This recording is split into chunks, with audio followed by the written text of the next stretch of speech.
I want to share with you a very important message. Please watch this to the end. Now, since I started to post things online, I have been banned on Instagram, not allowed to stream, not allowed to post, and almost lost my account. I lost my Facebook account, and then it took a few months, and then they reactivated it. Then I was banned. I was flagged with posting supposedly inappropriate content when I posted things about Alphabet community.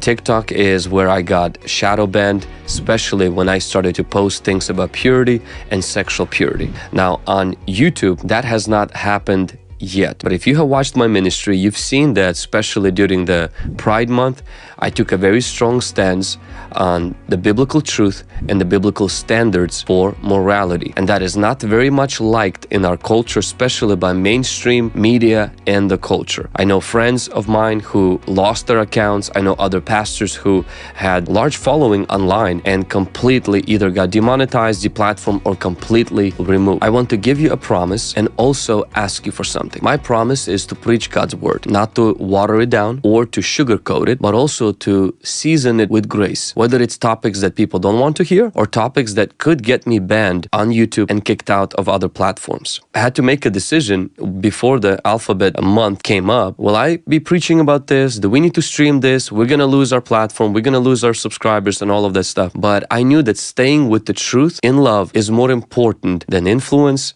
and the following. But I want to ask you for something. Would you sign up for my emails so that in case I do lose the platform, we can stay connected? You can go to pastorvlad.org/email and choose your form of email, whether it's once a week, receive a short encouragement, or once a week to receive a reminder about audio podcast, or once a week to receive a blog, or to receive once a month a reminder about fasting. Whichever way that you can do it, you can always unsubscribe if you don't like receiving that. I promise not to spam you, promise not to sell you stuff. What I do is I try to send very condensed, very small, encouraging and uplifting emails every single week to better your spiritual life. I know that emails seem like an old school kind of thing, but at the same time, I do believe that when it comes to social media, it's very unstable. And even YouTube, you can lose all of that. But with emails, we're able to communicate and able to stay connected. Persecution is nothing new. And though being banned, deplatformed, I wouldn't call it a heavy persecution because there are people who face really serious persecution.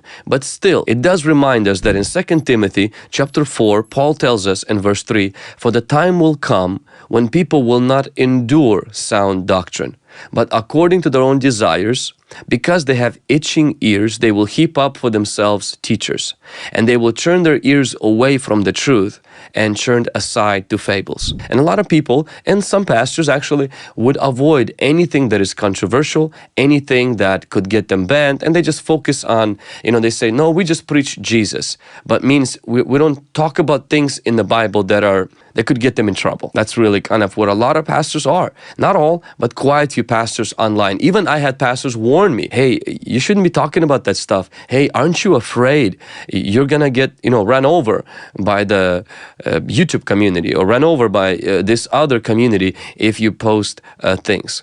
The Bible also tells us that blessed are those who are persecuted for the righteousness' sake, for theirs is the kingdom of heaven. Matthew 5:10. And Matthew 5:11, it says, "Blessed are you when they revile and persecute you and say all kinds of evil against you falsely for my sake." Now, I know people who are truly persecuted. My persecution of being banned, called with names and everything, I wouldn't call that on the level that people are experiencing that today. But something I do keep in mind is that Christian faith has always had persecution in its background. For example, in the first century, in the beginning, Christians were a small group faced with occasional trouble from religious leaders. Some Christians were killed, including Jesus, who was crucified.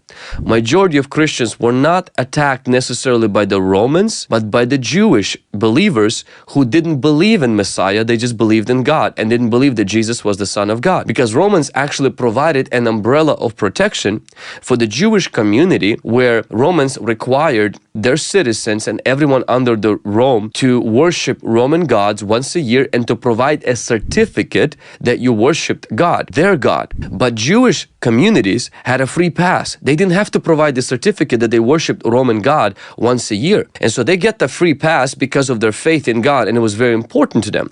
And because Christianity came under the Jewish faith at first, what began to happen with Christians is everywhere they spread the gospel, they were hid under the umbrella of not being required to worship a Roman God once a year, until Jewish community made it very clear that Christian faith is not an extension of Judaism. Christian faith is completely opposite of that, because they worship Jesus, and Jewish community disassociated themselves from the Christian faith, and Christians got thrown under the bus. And what started to happen in the 2nd century is, as Christianity grew, Romans felt threatened and suspected Christians of not following their gods, and many times they were seen as bad people. Christians were accused of, like for example, eating other human beings, because Christians took the Lord's Supper, and the Romans didn't understand this. So what they would say is that Christians are gathering in their secret cults, and they are eating each other. They're eating human flesh. And because Christian gatherings were called love feasts, Romans also added another accusations and said not only they're eating human flesh in their gatherings, but they're also practicing sexual orgies. And so Christianity was viewed as this perverted, twisted thing because of the reputation that Romans wanted to spread to make people not want to join Christian faith, even though Christians were outstanding, moral citizens, loving, taking care of the poor, but their reputation about them was destroyed by Romans who worshipped their Roman gods. And emperors would punish Christians, and though that punishment wasn't always consistent and constant, the persecution really got heavy in the 3rd century. In the 3rd century, Roman leaders became more severe in persecuting Christians. They wanted everyone to worship Roman gods, but Christians refused. An emperor named Decius made a rule that everyone must prove that they worshipped Roman gods, and many Christians were punished and killed for not obeying that. And later on, another emperor, Diocletian, he made things worse. He tried hard to get rid of Christianity, and Christians faced terrible suffering and death. And as I mentioned before, that once a year, Roman Empire asked people to provide a proof that they worshipped a Roman god. This proof was called a certificate, or libellus. It was a document or a piece of paper that showed that they performed a sacrifice to a Roman gods and the emperor.